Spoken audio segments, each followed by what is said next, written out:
L'équilibre. Ça vous fait penser à quoi l'équilibre? Pour ma part, c'est l'harmonie entre environnement et santé des êtres humains.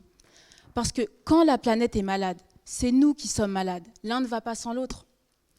À votre avis, où vont les déchets que nous jetons? Qui respire les gaz toxiques que nous rejetons?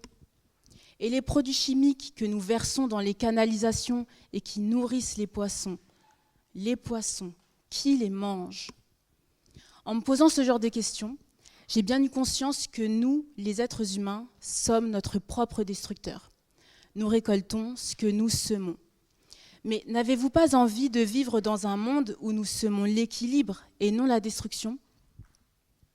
Moi, Myriam, je suis étudiante en 3e année de droit et je souhaite utiliser les compétences que j'ai acquises afin de devenir avocate en droit de l'environnement.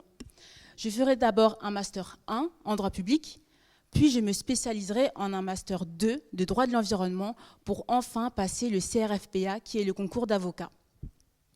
Vous savez ce qui me plaît le plus dans ce métier? C'est qu'on peut à la fois conseiller ses clients sur les normes environnementales à respecter, tout en les sensibilisant au respect de l'environnement.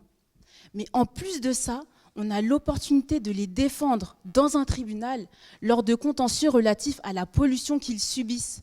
Ça peut être la pollution de l'air qu'ils respirent, de l'eau ou des sols. Mais cette vocation pour l'environnement, eh bien, je la tiens en partie de mon père.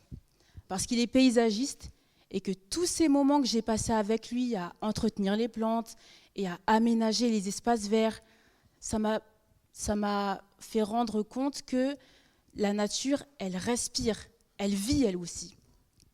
Mais c'est vraiment il y a 3 ans que j'ai décidé d'agir concrètement. Et depuis ce jour, je m'efforce de remplacer les objets jetables du quotidien en faveur d'objets réutilisables.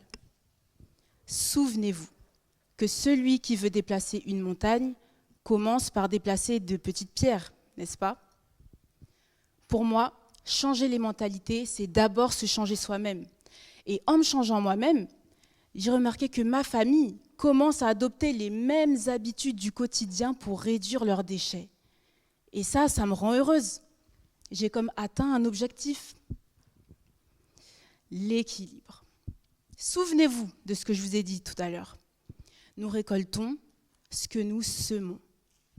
Eh bien, moi, Myriam, à mon échelle et à ma manière, je vais semer cette défense environnementale pour pouvoir récolter cet équilibre.